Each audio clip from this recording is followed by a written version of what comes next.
Okay. Good morning, all dear participants. Welcome again in the 21 days National Refresher Course on Current Development in Veterinary and Fishery Sciences, jointly organized by the Rajwas Corporation and NADCL. So, on behalf of Organizing Secretary, I would like to welcome the today's resource person, Dr. Abhishek Gupta. Before the starting the presentation, I would like to give a brief introduction of him. Dr. Gupta is currently working as Senior Assistant Professor in Department of Veterinary Parasitology and College of Veterinary Animal Science, Bikaner, Rajwas, Bikaner. So, as far as the academic career is concerned, Dr. Gupta has been a meritorious student from his college time. He has got the University Merit Scholarship from during the PhD from the Gadwasu, and he has got the Excellence in Research Award in 2024 from the ICAR sponsored international conference. And in the academic contribution, he has been the co-PI of the Center of Excellence for Space-Based Technology in Animal Science. He has been guided the 17 postgraduate students as a major advisor and as a committee member. He has also published 62 publications and 5 popular articles. And he has done some noble work also, like he has developed, he has worked for the development of FGCL3 based immunodiagnostic for fascianosis, conducted multiple studies on cryptosporidosis and elephantiasis and tick-borne disease. He has written a book on epidemiological and serological studies on tropical fascianosis, which is the Lambert academic publisher. And he has done some training program as a officer in charge of Pasu Vigyan Kendra, and he had beard a charge of the some administration duties, and he has been the life member of Indian Association of Advancement of Veterinary Parasitology Society, and the is member of the Alumni Association of J&K State Veterinary Council. Being a faculty, he had organized 21 major training workshops on parasitic diagnosis, molecular tools and data analysis and teaching methodology. So after this brief introduction, I would like to welcome again Dr. Abhishek Gupta and request to start his presentation on exploring diagnostic frontiers, new insight to Haemoprotozoan detection in animals. Over to Dr. Gupta, sir. Thank you, Dr. Amit, and thank you for the very detailed introduction. First of all, good morning to all the respected dignitaries, esteemed faculty members, fellow scientists, and dear participants. It is indeed an honor and privilege for me to have this interaction on the prestigious 21 days National Refresher Course on Current Developments in Veterinary and Fishery Sciences. At the outset, I would like to express my gratitude to the organizers and the learned coordinators to give me the opportunity to share the insights on the subject that is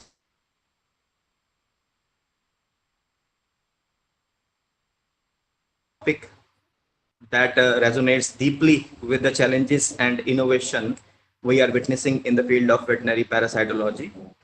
Exploring diagnostic frontiers, new insights into the Haemoprotozoan detection in animals will be the topic of the talk. In an era where timely and accurate diagnosis is the backbone of effective disease management, especially for economically significant Haemoprotozoan diseases, this topic holds both scientific and practical importance.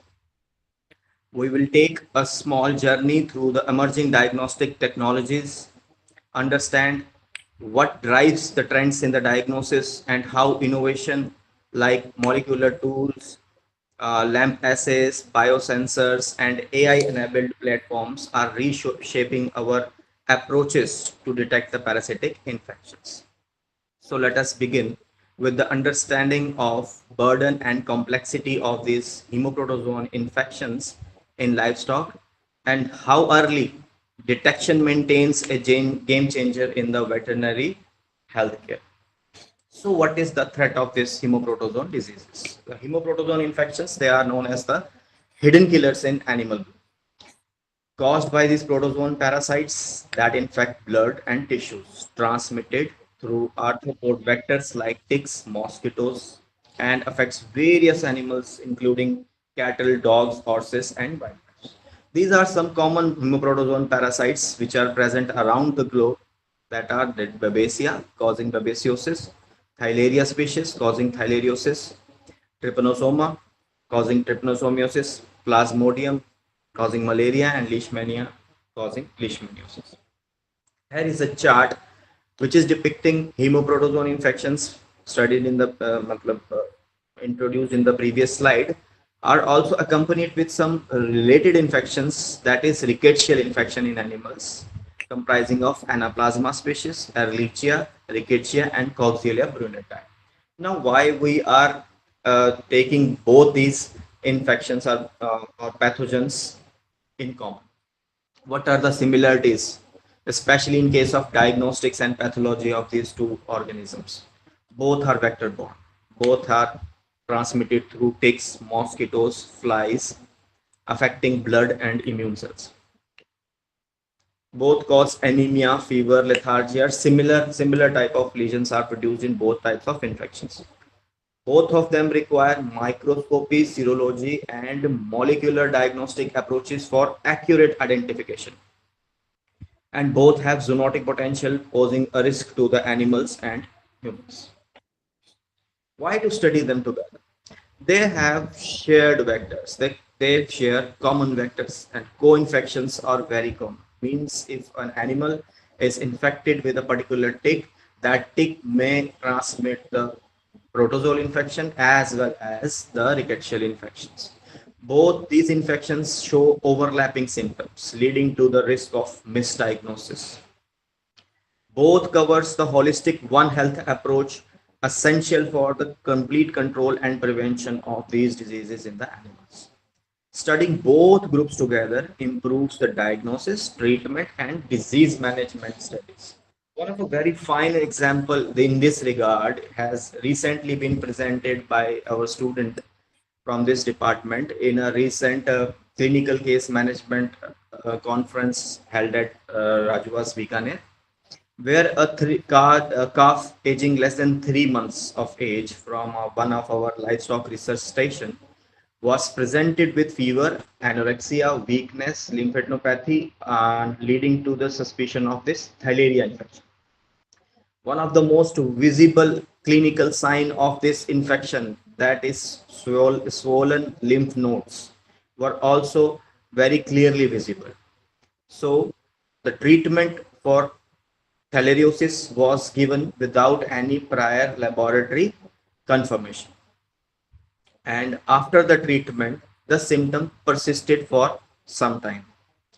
After that, the case was submitted to the Department of Veterinary Parasitology for confirmatory diagnosis, and with the history that already the treatment for Butalex, treatment for theileriosis, that is Butalex, has been given. After the clinical examination and laboratory confirmation, examining the blood smear, it was seen that the animal was having the infection of anaplasma. As you can see, the bodies which are visible in this poster as a Theileria species and B is the anaplasma, and you can see that in the blood still the anaplasma infection was there, and due to this infection the symptoms were persisting and animal was not recovering. And due to the lack of a laboratory examination, it was not properly treated and led to the death of this calf. So it uh, highlights the importance of laboratory examination and confirmatory examination, and the importance of laboratory setup at the root level. Now, what is the true cost of these blood parasites? Just beyond the symptoms, Not just fever, but potentially fatal hyperthermia reaches usually in these haemoprotozoan infections. That is about 106 Fahrenheit or 41 degrees. Severe anemia is witnessed, reducing packed cell volume by up to 70%, and icterus indicating potentially irreversible organ damage. Beyond this health damages, there are some economic concerns of these infections. I will try to present a brief data again, in front of you, that a quantified impact of 13.7 billion US dollars is the global annual loss in the cattle industry only. Treatment costs exceeding more than 300 million US dollars annually in the endemic regions. The annual economic losses due to the tick-borne diseases, that is these hemoprotozoans as well as this rickettsial infections, the India is estimated as US dollars of 498.7 million. Again, in India, losses due to the Sara trypanosoma evansii is around 44,740 millions as per Department of Agriculture, Research and Education.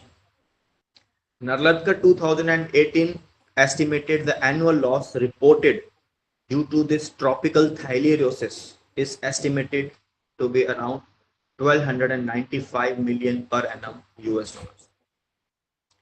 Alone babesiosis and anaplasmosis cause an estimated annual loss of around 57 million US dollars in India as per Anwar et al. As per Anwar 2018. Jacob et al. In 2022 estimated the production losses due to the tick infections and tick-borne diseases, which leads to the reduction of 31.91 to 85.34 liters per crossbred cow per lactation, which is a huge economic or productive loss. Along with this health damage as well as production losses, there is an alarming human health war. Zoonotic species like Babesia microti causes over 2,000 human cases annually in the United States only. So these hemoprotozoan diseases, particularly tick-borne infections, are a major constant to the livestock production and the dairy industry in India. These diseases lead to the mortality, reduced milk yield, and decreased milk working capacity, decreased animal working capacity. As far as we are talking about this in perspective to Rajasthan, Rajasthan also bears a very optimum and conducive environment for the development of these vectors. And the nearby states like Haryana and Punjab, they are very rich in this hemoprotozoan and rickettsial infections. And due to the conducive conditions in Rajasthan, it is very much likely to have the prevalence of these infections as high as the nearby states of India. Uh, till now, Rajasthan is not having that much prevalence, but it has all the environment and conducive, and there may be a risk of these infections in this state also. So, what are the diagnostic approaches we have in the current scenario? We have the diagnostic approaches in the form of conventional, that is microscopy or staining. We have a antigen antibody interaction approach, that is serological approach. We have the approach of detection of DNA material, that is molecular approach. And nowadays we are also having this advanced imaging and artificial intelligence to use the to use in the diagnosis of these parasitic infections. And a combination of these methods improves the accuracy of diagnosis. From pre-20th century, we are using these staining techniques and different types of stains we are using for the detection of these parasitic infections, James Wright's Leishman field stain and acaridine orange stains. We are not going in much detail of these, but these there is a constant improvement in the approach in this approach, where we are now using Romanowski's approach, which is a blend of acidic and basic dyes, so that the structures inside the cells should can be differentiated and be identified easily. In from parasitic point of view, Giemsa stain is considered as the most favorable stain due to the um, aquaspace, and there are not much formation of crystals leading to the uh, doubts or doubts or mm, leading to the doubts or misdiagnosis, because the stain particles, they usually confuse the um, diagnostic persons. So by using these stains, we can easily diagnose these infections. But there is a very basic need of this technique is that there needs a much expertise and a basic standardized laboratory setup at the field level. So this is the infection. The animal is infected with Trypanosoma evansi.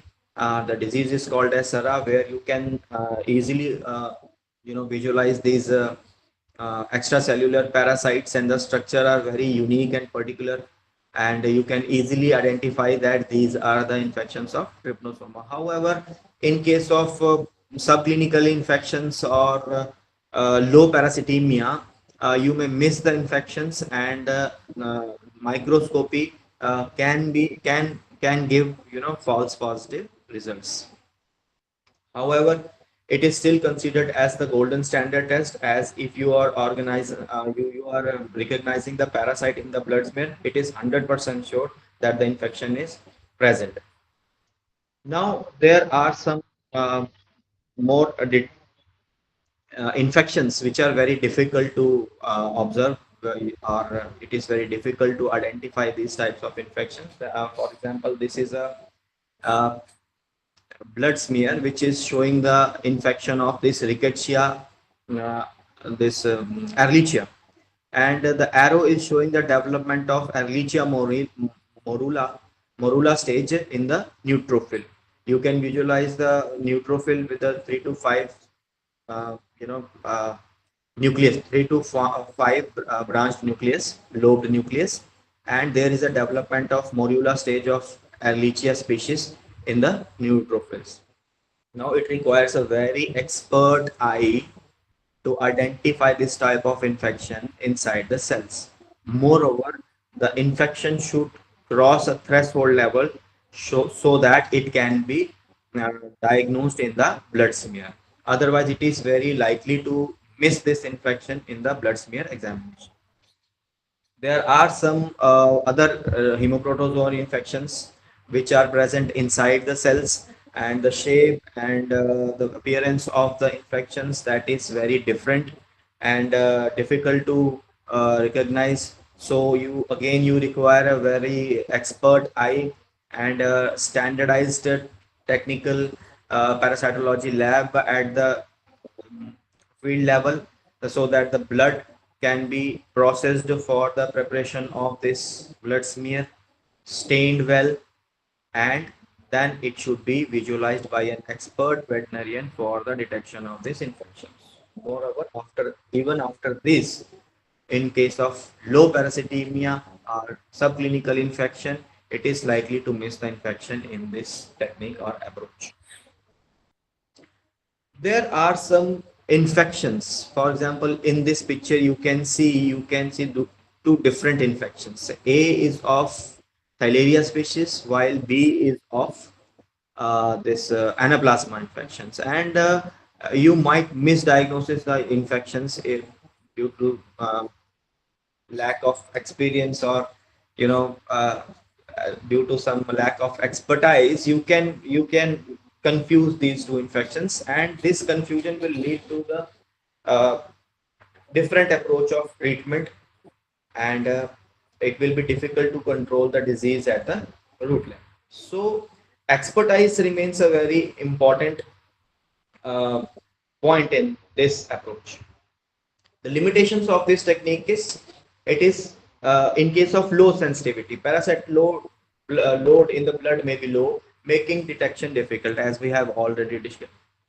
Also, early and chronic infections may not have detectable levels of the parasites. The subjective interpretation required skilled personnel for accurate identification.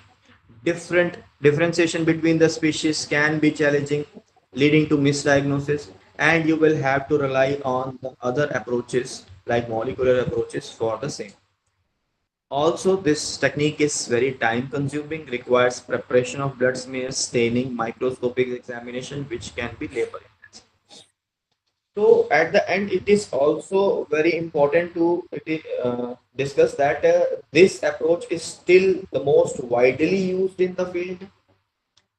With these limitations, also we are still using and rely on this approach, but for the effective diagnosis and real-time treatment uh, near the bed of the patient, it is very important to have such diagnostic approaches that can give you a confirmatory diagnosis at a real time in the field.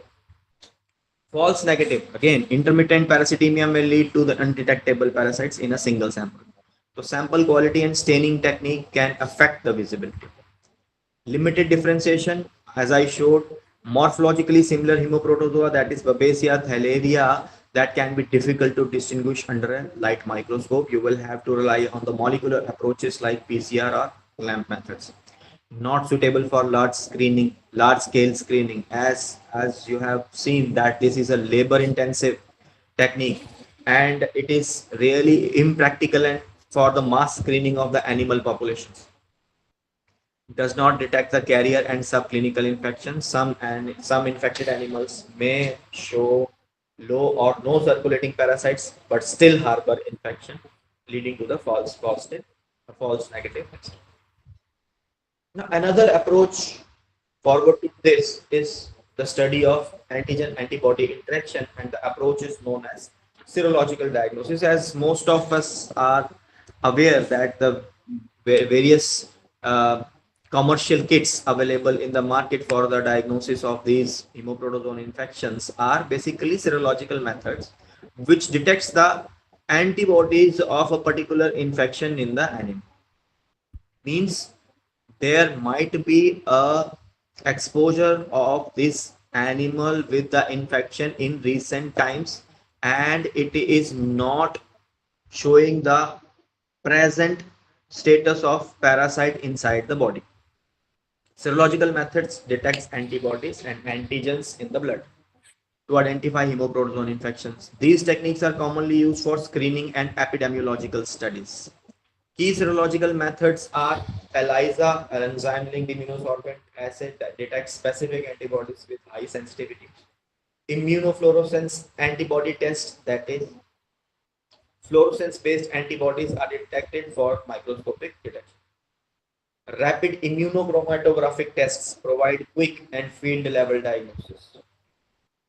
These are various commercially available kits for the detection of these hemoprotozoan infections in different animals, which you can see are but costly, and they are not uh, actually showing the presence of parasite at the particular point of time. This is Scout Hilaria antibody ELISA kit, and it is also commercially available, and you can use it for the screening or epidemiological studies. Again, this is a rickettsial uh, anaplasma antibody detection kit. Serologically, it is presently available in the commercial. Now, this is the Sura ELISA kit. And Sura disease caused by the Trypanosoma evans, as I have already discussed, that this is a disease of huge economic importance, especially in case of Rajasthan, where in case of camels it is causing chronic trypanosomiasis, called as Sara or Tibursa, where this Department of Agriculture, Research and Education, Ministry of Agriculture and Farmers Welfare has recommended these recombinant ELISA kit, which uses 4 recombinant proteins, that is scalflagin protein, invariable surface glycoprotein 65, tandem repeat protein, and variable surface glycoproteins. It is a ready-to-use recombinant antigen-coated blocked and dried plates are available for testing the serum samples of different livestock species. So it is of use for wider screening of the animals. If you have to screen a large number of animals, you can use uh, these types of kits.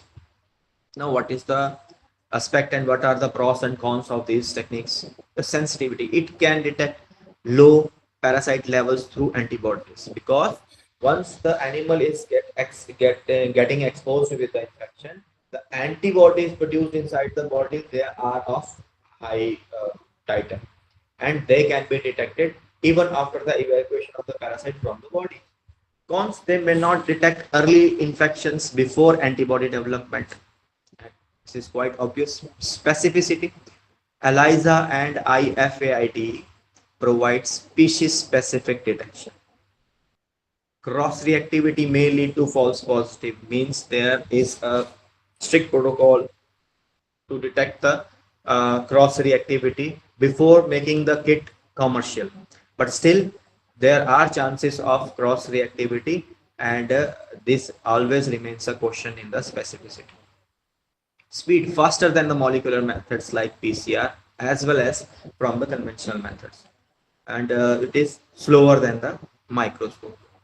Cost more affordable than PCR, making it accessible. Means if you are going for the molecular approach, that is the detection of parasitic DNA, it requires a huge infrastructure and standardized laboratory. It costs more, but serological approach is comparatively less costly as compared to serology. Still, if we compare the same with the microscopy, it is costlier with the traditional microscope. Okay. Easier to use, does not require parasite visualization because you need not to visualize the parasite. Expertise is not much needed. But cons, it cannot differentiate between the past and current infections, as I have already told you that if an animal gets infected, it leads to the formation of antibody inside the body of the animal. And this technique is dealing with the detection of antibodies only. And even if the parasite has been removed from the body, and the test may show positive due to the detection of antibody. Field applicability. This is suitable for large-scale screening in endemic areas. And if we talk about cons, requires specialized reagents and storage conditions.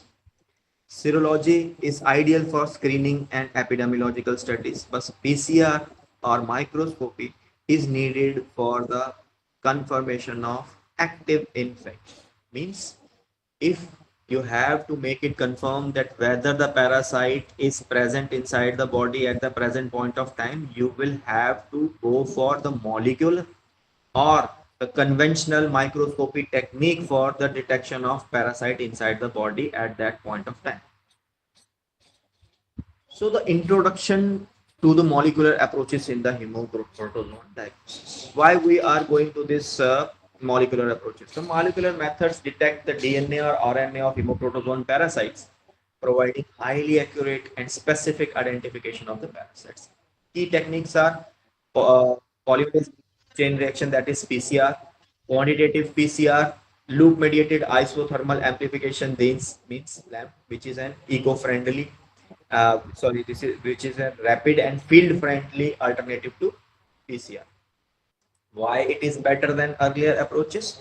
Because it has higher sensitivity and specificity. As we are targeting the particular DNA of a particular parasite, that will be highly specific, as well as the detection limits are very low, up to 0.1 nanogram. It is highly sensitive for low level infections.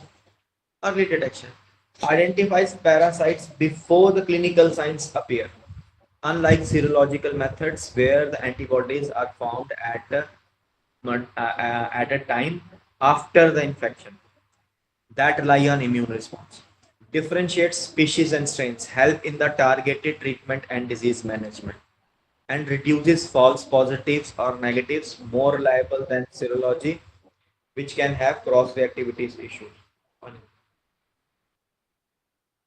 What are the advantages? As we have discussed, high sensitivity and specificity, both acute and chronic infections, useful in epidemiological studies and surveillance. And what are the limitations? We have a small discussion that it requires specialized equipment and trained personnel. It requires a higher cost compared to microscopy and best use. Molecular techniques are the gold standard test for confirmatory diagnosis and are essential for research, disease surveillance, and outbreak control. If we talk about the molecular approaches, the most basic technique used widely throughout the globe is polymerase chain reaction, where you all know I will not go into much details of these techniques. But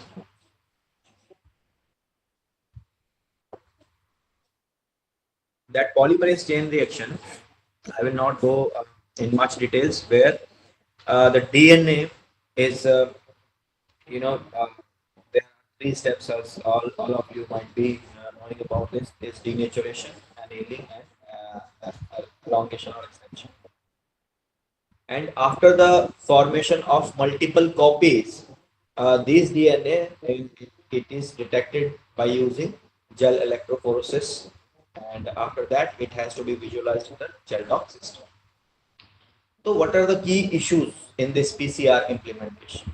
Infrastructure challenges, requires well-equipped labs, thermocyclers, controlled environments. All these, they are not feasible to be set up at every root level laboratories. High financial costs, expensive machines, reagents, maintenance makes it less accessible. Field level limitations. You need stable power supply, trained personnel, restricted rural deployment means it cannot be set up properly in the rural areas. Technical expertise needed, complex protocols demand skilled operators for accuracy, and scalability concerns. Low throughput compared to rapid diagnostic tests, making mass screening costly. Because this PCR, it is working on three different temperatures. Different temperatures. Denaturation is occurring at a different temperature.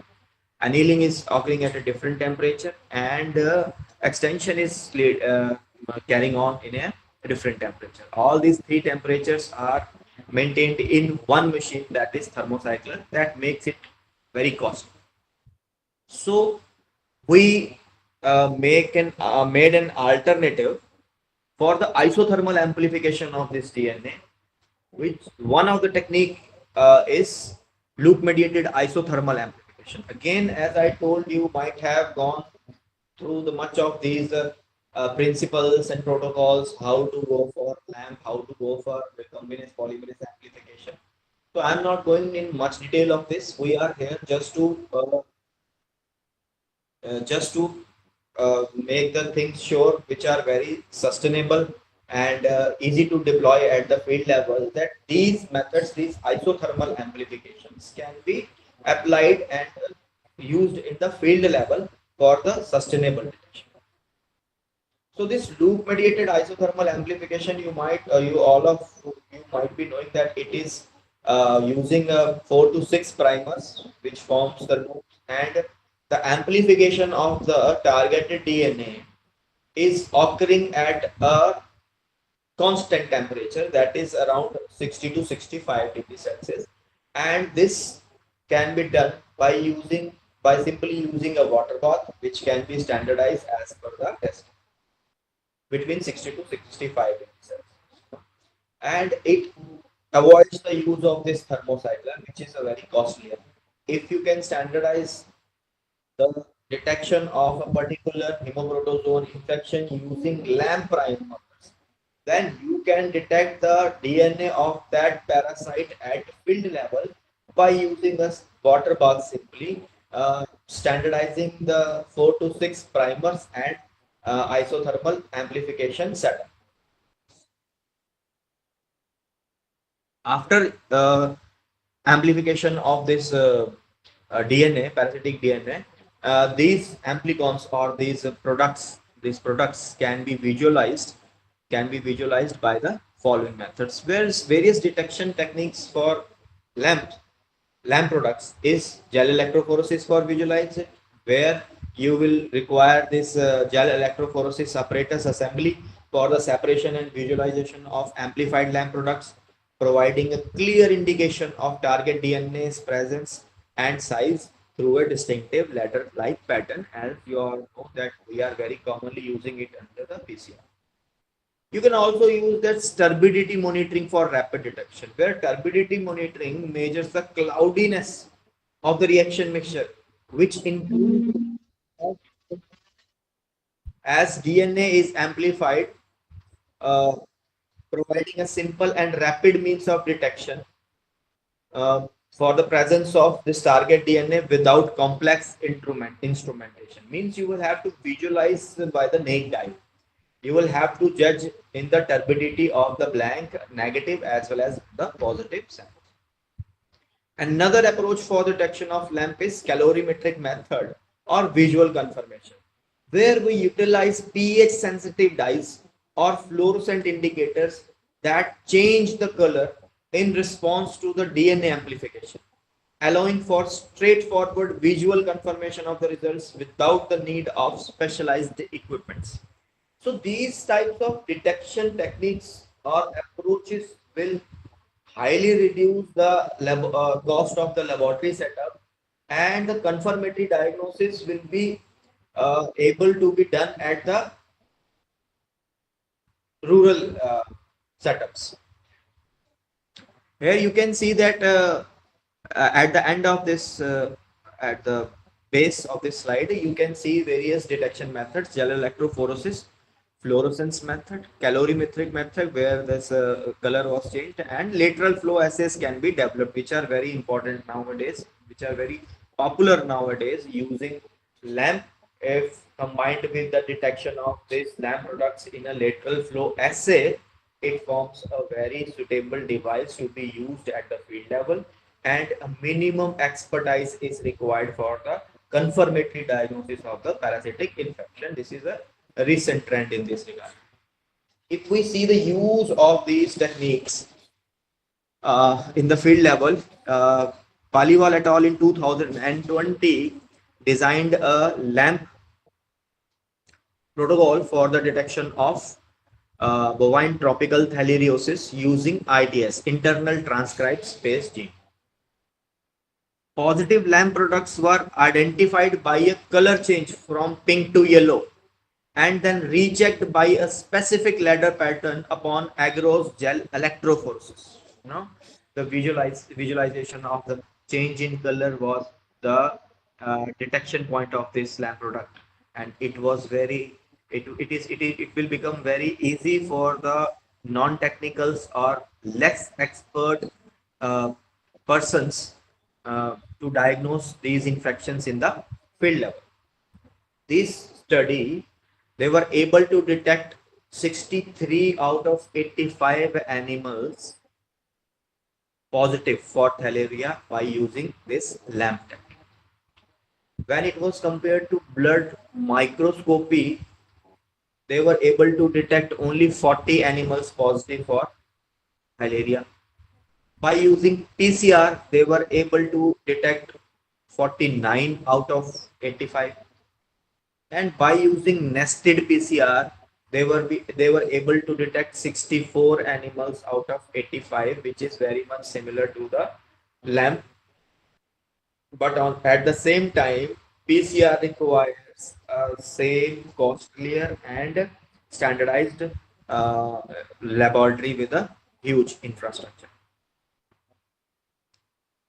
Another point ahead of this, that lamp to be conducted requires mineral mixture and other solutions which needs to be taken to the peripheral areas or rural areas, and the maintenance of the cold chain and proper temperature of these solutions is very important for the accuracy of this test. Uh, a step forward and to reduce this stress on the diagnostic persons, Sindhura Divakar in 2024 developed a dry lamp. It will be very interesting to understand that these solutions, these liquid solutions, need to be maintained at a particular temperature and has to be taken up to the place of diagnosis or field level. It was very difficult to maintain that cold chain. So this technique where they use a dry lamp for this purpose, they used mm, a, a chemical which made which caused which led to the uh, this lamp kit ready to use with dried reagents, and the optimized reaction of wet lamp was followed for the standardization of dry lamp with modifications. And this lamp assay, dry and wet, they were found to be 100% stents when compared to microscopy, which was found to be 69.5%, and PCR, which was found to be 86.9%. It was observed that dry lamp reaction tubes at the room temperature as well as refrigeration temperature provided successful amplification till 7 weeks. It means that it can be effectively used, it can be effectively transported from one place to another, and it can be effectively used for the detection of these hemoprotozoan and rickettsial infections at root level or field level. It can be used for the development of point of care diagnostic devices, and for immediate results and immediate start of accurate treatment. So after these developments, it is very important to detect the lamp products using, avoiding uh, costly machines. As we have already detection there, we already discussed that there are various methods for the detection of these lamp products, like gel electrophoresis, calorimetric method, uh, chip method, and multiplex lamp can be developed. So you can see that this is a very promising method which can be used, and it is in recently it has been used very effectively for the development of point of care devices. Another technique in this regard is recombinase polymerase amplification. Again, I am not going in much details of this principle and procedure of these methods. All you got to know that it can be used to multiply the DNA or detect the DNA at a very uh, low temperature, that is 32 to 37 degrees Celsius. Means at room temperature, you can use this technique to multiply the DNA, and detection of the DNA can be done at 32 to 37 degrees Celsius, where two enzymes, recombinase enzymes and polymerase enzyme, they are used to detect the DNA. By using this RPA technique, uh, we have uh, various recent studies where we have seen the effective use of these techniques in the diagnosis. In this study, Lee et al. In 2020 detected this Trypanosoma evansii different strains, and it was effectively used and detected the strains effectively as this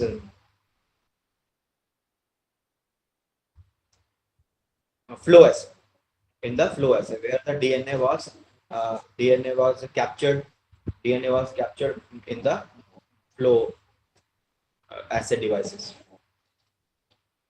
Another, Lee et al. In 2024 detected this use this RPA for the diagnosis of equine pyroplasmosis.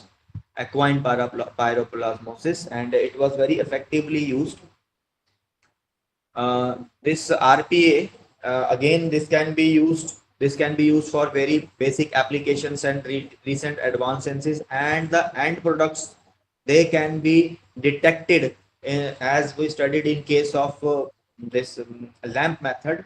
These RPA products can also be detected at different by different methods, and so that these laboratory setups should be very sustainable and can be applied or used at ground level for the effective diagnosis. Where you can see this bridge flocculation test, where these beads are used and the magnetic capture is used for the presence of amplicons, means for positive, and if the sample will not be positive, it will remain suspended.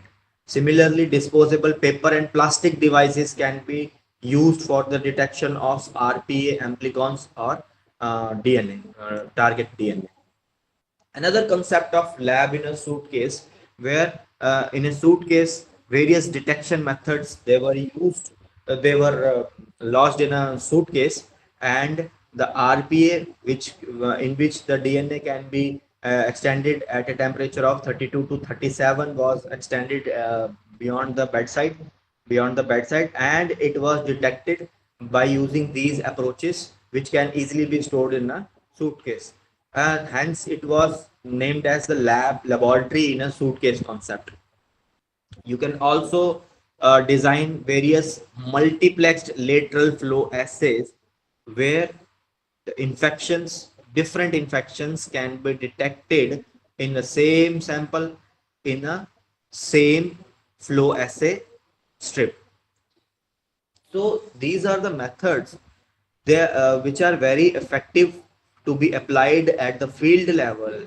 And today we have to develop such innovative methods for the diagnosis of these hemoprotozoan infections, for the effective diagnosis of these infections in the field level, and immediate treatment can be given to reduce the health, economical, and zoonotic damages caused by these infections. What are the future perspectives? We can also go for the development of portable molecular diagnostics, rapid detection of Babesia, Theileria, Anaplasma, Trypanosoma using portable PCR or LAMP kits, as we have discussed.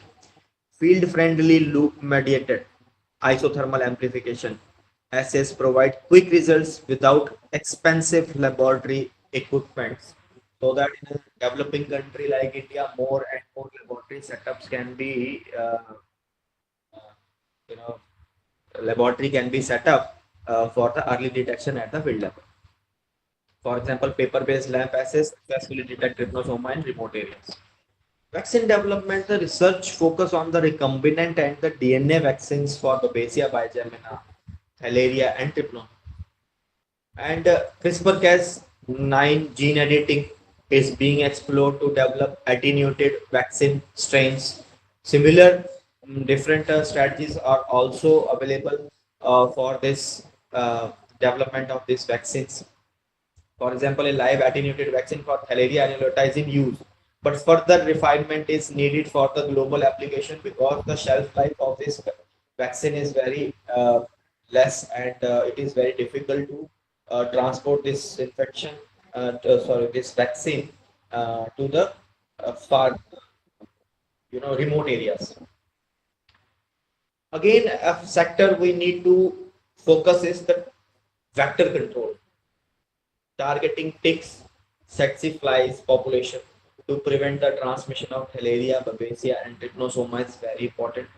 There is the requirement of the identification of its breeding sectors, where this artificial intelligence or drone applications or remote sensing or geographical information systems can be used to identify and locate the vector, uh, you know, vector habitats of these flies or vectors in different geographical areas, and they can be managed in such a way that the minimum interaction should be done, and vector population can be checked or controlled by the strategic methods.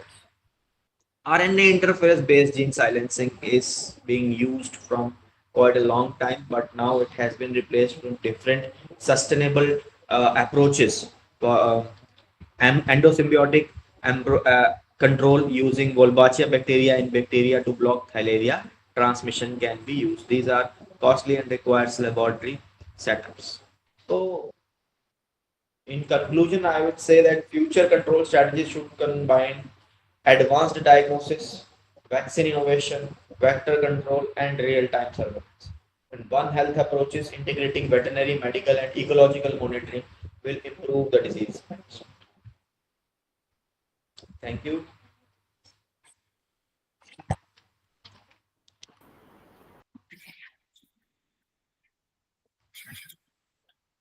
Thank you, Gupta sir. If any participant have any query regarding this topic, he or she can ask directly from the sir.